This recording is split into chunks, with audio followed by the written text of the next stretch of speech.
Hi, this is Kelly from Car Data Video. Today we're going to have a history lesson.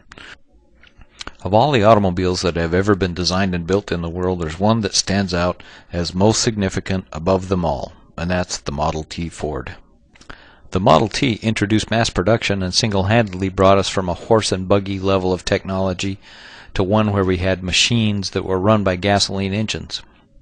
Using a moving assembly line, Henry Ford was able to build these things in about 1/10 the time it took to build other vehicles by hand previous to the Model T. The Model Ts were simple, they were rugged, they were cheap, and as Henry Ford used to say, you can have any color you want as long as it's black. When they were first introduced in 1909, they sold for $950, which doesn't sound like much to us today. Back then, that was quite a lot of money. Henry Ford cleverly paid his employees $5 a day, which back then was a huge amount of money compared to other jobs that they could get. He also reduced their workday from 9 to 8 hours, but again by doing that, he could have 3 production shifts working and hence build cars around the clock. All of this was going on at a time of economic difficulty and transition, and so the result of this is people would come from all over the country to get jobs working in Detroit at the auto factories, and of course their job of choice was with Ford.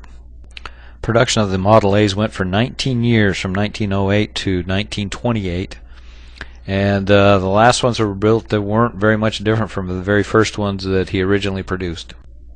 They had wooden spoked wheels with metal rims pressed on them. You can see here what they're doing is hand filing the spokes to make them smooth so they can be painted.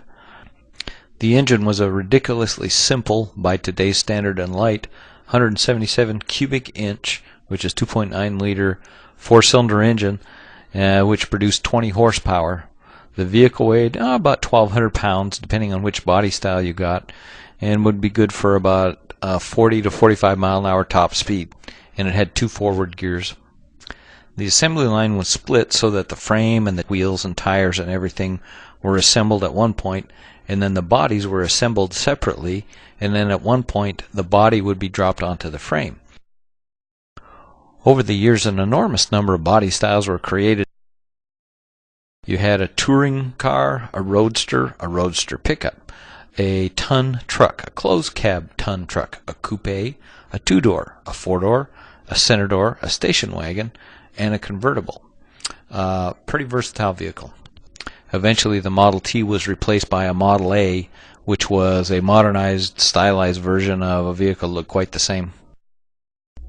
Highland Park was the first modern assembly plant, and it's where the Model Ts were produced. And just like today, when they're done being assembled, they're driven off the assembly line. But look at these vehicles as they come out. Look at all the different body styles, many of which we read, and these are all just different versions of Model Ts. Finally, after 19 years of production, Henry Ford had actually built almost 15.5 million Model Ts, and they were by far the most popular and most plentiful vehicle on the road.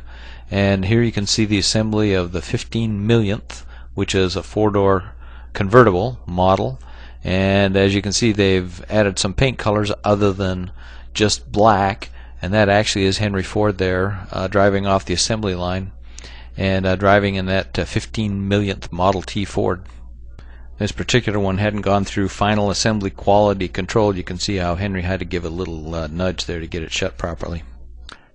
To start a Model T, you had to hand crank it, but because the engine wasn't very big and it was low compression, all it would take was about a half a turn and it would fire right up. Back then, riding in a car was an occasion. It was a big excursion. It was fun. Just the ride itself was quite entertaining.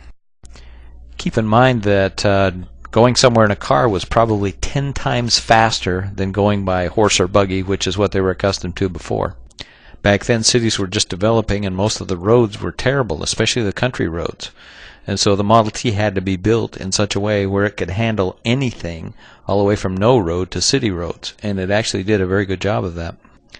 Most of the country roads were mud roads or dirt roads, and in the city there was no snow plows. If it flooded, you had to ford it, and so you just had to deal with all the stuff, and the Model T was miraculous at being able to handle almost any road condition you could imagine.